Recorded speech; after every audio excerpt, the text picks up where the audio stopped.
What's up, everybody? Welcome to the Stocks channel. My name is Corey, and today we did see a bounce in the stock market, but is this just going to be a dead cat bounce before we see more downside as we continue through this stock market correction? First up, let's take a look at the S&P 500 SPY ETF. So let's crack open this chart and see what's going on in the stock market today. All right, so there's a lot to cover today, and on SPY we did see a bounce today, but you have to remember that we're still in a downtrend, and when you get bounces like this after you're severely oversold, it's usually just going to be a dead cat bounce, and we're going to see a confirmation that the trend is resuming. Just like we were bullish when we had the bull trend, we need to be bearish while we have the bear trend, and there's no way you can look at a chart of SPY and be overly bullish. You can try to get lucky and say that this is the dip that you need to buy before we go to brand new all-time highs, but if you're staying objective and you're looking at the chart, there is nothing bullish in SPY at this time that tells us that we need to start buying hand over fist. We could see the price action close below a negative sloping 5 EMA yet again, and we can still see SPY is closing below the 50 EMA for the fourth day in a row. And as you can tell, looking at these moving averages, they're all starting to roll over. They're all eventually going to be negatively sloping, and they're all starting to cross over to the bear side, meaning the longer we stay below the 50 EMA, the more bearish SPY is becoming and the more bearish momentum it's building up. Just like in a bull market, when you see people buying the dip, in a bear market, you're going to see people selling the rip and shorting at resistance. That's just the nature of all markets because the trend is your friend, and good traders are always going to trade on the side of the trend. If you're objective, you don't care whether SPY should go up or down, you strictly follow the trend. So if you have a bias, you're going to lose a lot of money trading in the market. But if you let the market do all the talking and you follow the price action, you're usually going to be on the right side of the trade if you just follow the trend. So let's switch over SPY to a 1 hour chart, and you can see there's no way you can look at this chart and be overly bullish. The highs are lower and the lows are lower, and while we are starting to see a bounce, we still can't even close that gap above. So you really need to see SPY at least closing above 441 before you start to get bullish. Just because we get over 441 doesn't mean we're out of the woods yet. But that is definitely going to be the first thing you want to see SPY doing, is at least closing that gap and getting back above that resistance level at 441. As long as you see lower highs and lower lows, you're much better off assuming that we're going to continue to go lower until the price action proves us wrong and we break out of this downtrend. So let's go back over to this daily chart, and you can see this chart is looking very bearish, and it definitely looks like SPY rolled over and it's getting ready to die. The Bollinger Bands are expanding, so we no longer will have the benefit of a support level with the price action outside the lower Bollinger Band. So if you look at today's price action, this could easily be another dead cat bounce like we saw last time, with the weak bounce on one day and then a continuation of the downtrend. And here we are again getting oversold below the lower Bollinger Band for 2 days in a row. We get another weak bounce, and we could easily start seeing more downside after we see this bounce. So don't just see one green day in the stock market and you think that's the sign that you need to go all back in on the bull and we're going to brand new all-time highs. More than likely, what you're about to witness is another leg lower after we see this weak dead cat bouncing. Now, as you know, I'm going to remain objective, and if we do see this downtrend breaking and we do get a bullish breakout above this resistance level, I will switch the script and we will get bullish yet again. But right now, there's no way that I can tell you that this market is bullish. So we're going to remain on the defensive side or even the bear side as we continue to see this stock market correction potentially deepen. So watch critical resistance at 441, and you will have critical support at 436 and 432. Remember, below 432, we do have strong support at 425, 419, and the gap close at 411. And right now, it's the battle of the gaps. Which gap is going to fill first, the gap at 411 or the gap at 441? There's no way we know for sure, but we do have a downtrend. And as long as we have that gap open to the upside at 441, the bears are going to use that as resistance, and they're going to short and they're going to sell as we attempt to close that gap. If you see the bulls battling through that gap and closing back above the 50 EMA, we could see this market going bullish yet again. So watch for that decisive breakout above 441 or the decisive breakdown below 436. On the NASDAQ 100 triple Qs, we were up 0.93% today, and we did see the triple Qs closing back above the 50 EMA. But again, this could still just be another dead cat bouncing. We still have the gap above that won't fill until we get back up to about 372.8. So we really need to see the bulls closing that gap and reclaiming that level as support. If we can see the bulls closing back above 372, that will be the first sign that we could be reversing the downtrend and getting ready to go back into a bull market. We still need to see the triple Qs breaking back above about 377 to 378, and then we could potentially say we could see new all-time highs. But right now it's a downtrend until it's not. And just like I did with SPY, we'll look at the 1 hour chart and you can see this is clearly lower highs and lower lows. And we need to get back above that 50 EMA and close that gap. You can see on the 1 hour chart that 50 EMA is right around 371 and the gap closes about $1 higher, just above 372. So be objective and don't get overly bullish until we see a decisive breakout to the bull side. You can take on risk at any of these levels, just make sure you know your risk is below these critical support levels. On the triple Qs, you have support at 368, 365, and 360, and below 360 we could very likely come down to 354. To the upside, look for strong resistance around 372.5, 374.6, and the 20 simple moving average at 376. Also noting that the price action did close back above the 50 EMA but got rejected at a negative sloping 5 EMA, so we're definitely seeing some downward momentum building up in the price action and the trend, even on the triple Qs, and we are seeing these Bollinger Bands continue to expand, so we will have more room to the downside without the support of closing below the lower Bollinger Band. On the Dow Jones, we were up 1% today, but again, it just looks like another dead cat bouncing with the price action below all the moving averages and a strong resistance at the negatively sloping 5 EMA. We failed to close the gap at 345, so just like with the other indices, we need to see these gaps closing and the bulls reclaiming those levels as support. It's going to be a slow grind to get back into a bull trend, so don't just assume that it's going to happen quickly. We need to see these levels holding up as support right around 336, or we're very likely coming down to close that gap at 332. The 50 EMA is all the way up here around 348, so we do need a decisive bullish breakout above 348 on the Dow Jones to get back on the bull.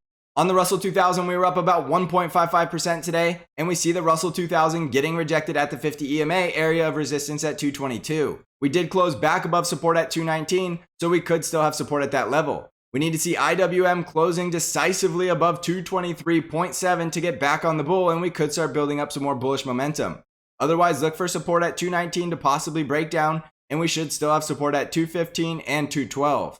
Below 212, look out below because we could be going much lower. On the ARKK ETF, we were up 0.83% today, and again, we see ARKK closing below all the moving averages, and we see strong resistance at that negatively sloping 5 EMA. If we get the 20 simple moving average crossing below 120, we will have the full bear trend, and we will have bearish price action with a full bear trend, so we could see ARKK going much lower. If we see ARKK breaking below support at 115.5, watch for support at 113.8, 112.7, and then below that, we're likely coming back down to 109 or 106.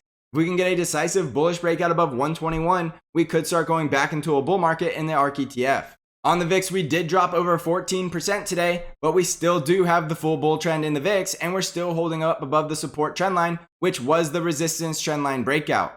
So as long as the VIX is hanging around the support level right around 20.7 or trading above support at 20, we could still see a bounce of the VIX and go to another volatile sell-off as the VIX starts spiking towards 30. However, if you see the VIX closing below 20 and breaking back down below 18.2, we could get back on the bull and we could see the VIX start heading back down to our support trend line right around 16. So as long as the VIX is above 20, you're still in the stock market correction. And if we see the VIX breaking below 18.2, we could probably assume that the stock market correction is over and we're going back into a bull market. So watch those critical levels on the VIX. On Bitcoin, we're currently up about 7%, and we do see Bitcoin bouncing off of that support level at 40,500, and we're currently getting rejected below a negatively sloping 5 EMA as we continue to build up some bearish trending. So Bitcoin needs to start bouncing very soon and getting back over that 50 EMA at 45,000 and breaking back over our 20 simple moving average at 47,000.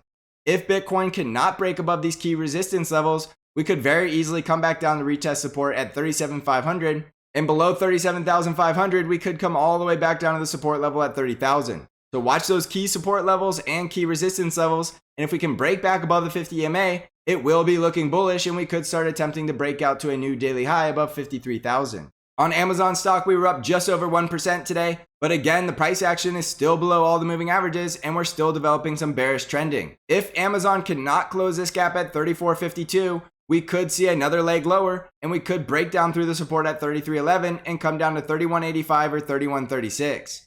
However, if Amazon can break above resistance at 3400 and close the gap at 34.52, we could get price action back over the 50 EMA and regain the full bull trend yet again. So above the gap close at 34.52, look for strong resistance at 3500, 35.52, and the gap close at 35.80. Otherwise, we're still in a downtrend and we need to hold up above that support level at 33.11. On Tesla stock, we were up 1.7% today, and we did close that gap above right around 750. Tesla still looks very bullish with the full bull trend and price action bouncing off of that 20 simple moving average. We have strong support at 739 and 732, and the 50 EMA is now down here right around 714. If Tesla can break out above 756, we could break out again to 765 and run to our next price target at $800. Watch those key support levels, and we need to see Tesla breaking below 714 to start looking like it's rolling over, and we just haven't yet seen that price action, so Tesla is still looking very bullish at this time. On Apple stock, we bounced 1.69% today, and we did close that gap above, so we could see Apple trying to break out back above the 50 EMA at 146.6 as soon as tomorrow. However, if Apple gets rejected at the 50 EMA, we could lose our support level at 142 and come down to close the gap at 137. If we can get back above the 50 EMA, look for strong resistance right around the 20 simple moving average at 150. And if we can close above 150, we could attempt to break out of the all-time high and potentially go to that next price target at 162. But for the time being, Apple looks like it's going through a deeper correction until we can get back over that 50 EMA and start regaining some bullish trending. On the financial sector, we were up 1.67% today, and we did close just above the 5 EMA, but we still have a lot of work to do to get back over the 50 EMA and regain some bullish trending. The industrial sector was up 0.79% today, but we still have price action below all the moving averages, and we did confirm the full bear trend with the 20 simple moving average crossing below the 50 EMA. So look out below because the industrial sector could be going into a full-blown bear market. The healthcare sector was up 0.17% today, but we did close back below all the moving averages yet again. And as you can tell from the moving averages, they're all negatively sloping, and it does look like the healthcare sector could be rolling over and getting ready to go into a bear market. The energy sector was up just over 3% today, and we did close back above 3 of our 4 moving averages, but we did get rejected at the 50 EMA. The energy sector needs a break back over the 50 EMA to regain some bullish trending, and it could possibly go into a bull market. So jumping back over the S&P 500, there's definitely a mixed bag of results across the market, but the majority of the indices and the sectors look like they're rolling over and still looking very weak. It's way too soon to say that this is a buy the dip market because all I can see across the board is downtrends and bearish price action with bearish trending. If you're being objective and you're letting the charts do all the talking, you need to be very cautious at this time because it is still possible we're going deeper in the stock market correction. Just like in a bull market, you're going to see dips and pullbacks. In a bear market, you're going to see dead cat bounces and you're still going to see green days, but more than likely the downtrend will overtake the price action and you'll continue to go lower. So you could still take long trades in a bear market, just make sure you're taking them off of strong support levels and make sure you have a clearly defined exit strategy if the trade goes against you. Don't do any guessing in a volatile market and make sure you're doing very disciplined trading and you're being very patient. A lot of these support and resistance levels are very far apart, so you may have to wait a few days for a solid trade to develop. So be patient and make sure you're not taking on too much excessive risk because we could be still going much lower. Also remember that I do have my own trade alert service called BANC Trade Alerts that only trades TQQQs, and it does very well in volatile markets like we're currently in. You get all of your buy and sell alerts directly via email and text message, and I'm currently running a 50% off promotion code for your first month, so now could be the best time to try out BANC Trade Alerts. I also have the Stocks channel Discord where I do intraday updates and analysis to help you navigate this volatile market and stay on the right side of the trade. If you're interested in joining the Stocks channel trading Discord community, you can find out how to join by clicking on the link in the description. So thanks for watching everybody. I hope you're crushing this market. And as always, I will see you in the next episode.